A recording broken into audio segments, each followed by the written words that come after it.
यही कल नेहा जी के साथ हुआ। अपनी ही सरकार के गलत नीति के खिलाफ कांग्रेस के राष्ट्रीय छात्र अध्यक्ष भी धरना पर गए थे। राहुल गांधी जी धरना पर बैठे सभी छात्रों से बातचीत भी की और हमारी बहन नेहा जी वहां गई भी। उसके बाद जिस तरीके से बेटी पढ़ाओ बेटी बचाओ और बेटियों का सम्मान इस देश में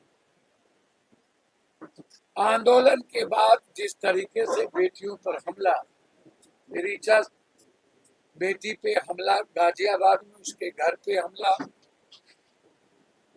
जो बेटी आंदोलन में थे उसका वीडियो निकाल के बजरंग दल विश्व हिंदू परिषद के लोग लगातार उसके साथ छेड़खानी करना।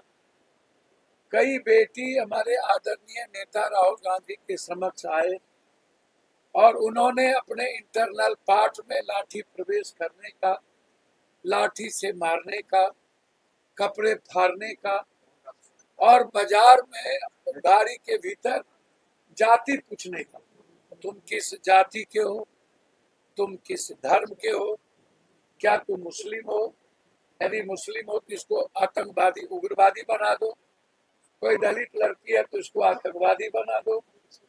इस तरह पुलिस दिल्ली के जाति पूछ करके बेटियों के साथ न कपड़े खोले गए, उसको मारा गया, उसको थाने में कपड़े खोले गए, टॉर्चर किए गए। ये सब बेटी अपने अपने मुंह से आज बोल रही और पूरे तरीके से पूरे देश में जहां जहां आंदोलन हुआ, हमने जब मैसेज दिया कि जितने 21 बच्चे आत्महत्या किए हैं, सभी बच्चों को 50-50 हजार रुपया और जितने बच्चे घायल हुए हैं, जिसको तंग किए जा रहे हैं बच्चे बेटी को, उसको 50,000 रुपया।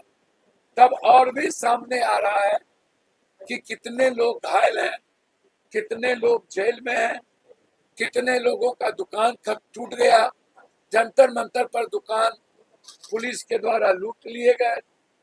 ये सारे सवाल सामने में आ रहे हैं। इसीलिए बिहार की स्थिति सबसे ज्यादा भयावह स्थिति बनी।